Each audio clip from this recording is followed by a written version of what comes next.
नाजरीन, इस वक्त एक बड़ी खबर सामने आ रही है। प्रयागराज में समाजवादी पार्टी लीडर और पुलिस के बीच झड़प का मामला। समाजवादी पार्टी के 2 अरकान पार्लिमान रियासी सदर के खिलाफ मुकदमा दर्ज।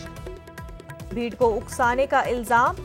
कर्नलगंज थाने में केस किया गया है दर्ज।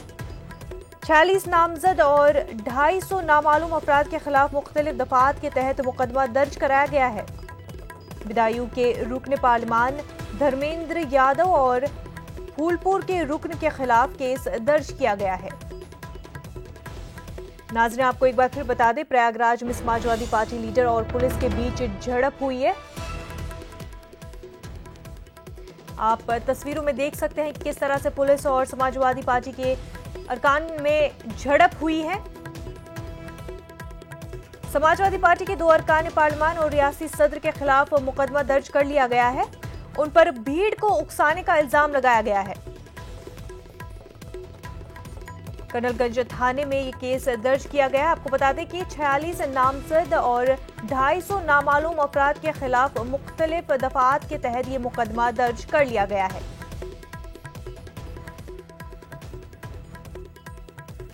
प्रयागराज से हमारे नुमाइंदे सर्वेश दुबे इस वक्त हमारे साथ जुड़ चुके हैं। सर्वेश, आपसे इस पूरे मामले की तफसीलात जानना चाहेंगे। देखिए, यूपी के पूर्व मुख्यमंत्री अखिलेश यादव और सपा के राष्ट्रीय अध्यक्ष भी हैं।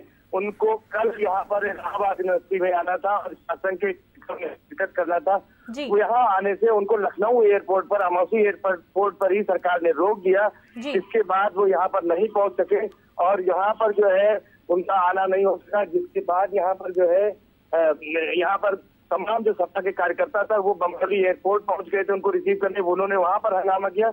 उसके बाद जब लोग यहाँ पर पहुंचे यूनिवर्सिटी में, तो यहाँ पर धर्मेंद्र यादव ने यहाँ पर छात्रों को संबोधित किया। समाजवादी छात्र सभा के जो पदाधिकारी थे और इसके साथ साथ शासन के जो पदाधिकारी थे उनको संबोधित किया और यहाँ से एक पैदल मार्च करते हुए मार्शन चौराहे पर गांधी प्रतिमा तक शांति मार्च निकाला उन्होंने और प्रोटेस्ट दिखाने की कोशिश कर रहे थे कि अखिलेश यादव को जो लखनऊ में रोका गया वो अलोकतांत्रिक था।